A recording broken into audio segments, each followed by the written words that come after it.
ዛሬ መስከረም 21 2018 ዓመተ ምህረት ብዙዎቻችሁ 65 ቅጠል ቆርቆሮ የእንጨት ቤት ስራልን ባላችሁት መሰረት ስንት ብር ያስፈልገዋል የሚለውን ይዤላችሁ ቀርብ ያለው። እንግዲህ እንደተለመደው ወረቀትና ስክሪፕቶ በመያዝ እየመዘገባችሁ ተከታተሉን። መጨረሻ ላይ አብረን የምንደምር ይሆናል። ይህ ቻናል እንዲህ አይነት የኮንስትራክሽን መረጃዎች የሚቀርቡበት ስለሆነ አዲስ ከሆናችሁ ሰብስክራይብ በማድረግ ቪዲዮውን ይጀምሩ። ነባር ከሆናችሁ እንደተለመደው ቪዲዮውን ላይክ ያድርጉ። እንዲሰራላችሁ የምትፈልጉትን ማንኛውም አይነት ቤት በኮሜንት ያሳውቁኝ፣ እያየው የምሰራላችሁ ይሆናል። ውድ ተመልካቾቼ እንግዲህ ይህ የምትመለከቱት ቤት 65 ቅጠል ቆርቆሮ ቤት ሆኖ በኤል ሼፕ የተሰራ ሲሆን አንድ ሳሎን፣ ሁለት መኝታ ቤት፣ አንድ ኪችን፣ አንድ እንግዳ ማረፊያና በኤል የተሰራ በረንዳን የሚያጠቃልል ሲሆን ሳሎኑ ሰፋ ያለ 6x4 24 ካሬ የሆነ ሳሎን ነው።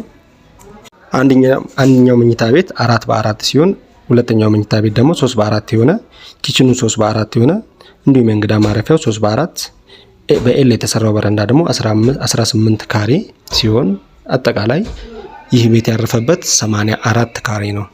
እንግዲህ ተመልካቾቼ ይህንን ቤት ለመስራት ምን ማቴሪያል ያስፈልጋል፣ የማቴሪያል ወጪ ስንት ብር ነው፣ የባለሙያ ወጪ ስንት ብር ነው ብለን በዝርዝር በማየት ጠቅለል ያለ ዋጋውን የምናስቀምጥ ይሆናል።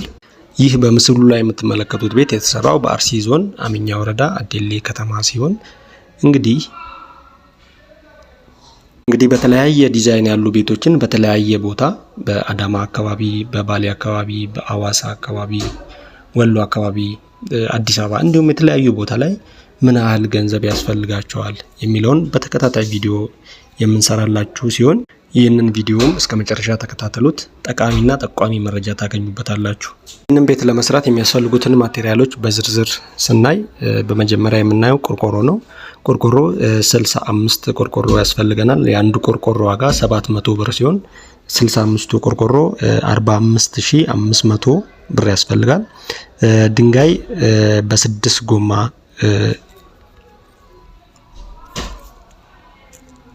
በ6 ጎማ ገልባጭ፣ አንዳንድ ቦታ ኢኒትሬ ይሉታል፣ አንዳንድ ቦታ ቼንቶ ይሉታል። እንደየቦታው የመኪናው ስም ይለያያል።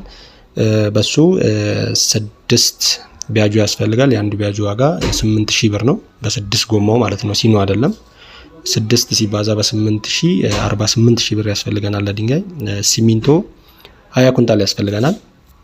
አሁን ላይ የአንዱ ሲሚንቶ ዋጋ እዛ አካባቢ ላይ የተሸጠ ያለው 1250 ብር ሲሆን ለሲሚንቶ ጠቅላላ 25000 ብር ያስፈልገናል። አሸዋ አጠቃላይ ለዚህ ቤት የውጭውን ግርፍ ጨምሮ አንድ ሲኖ ከግማሽ ያስፈልገናል።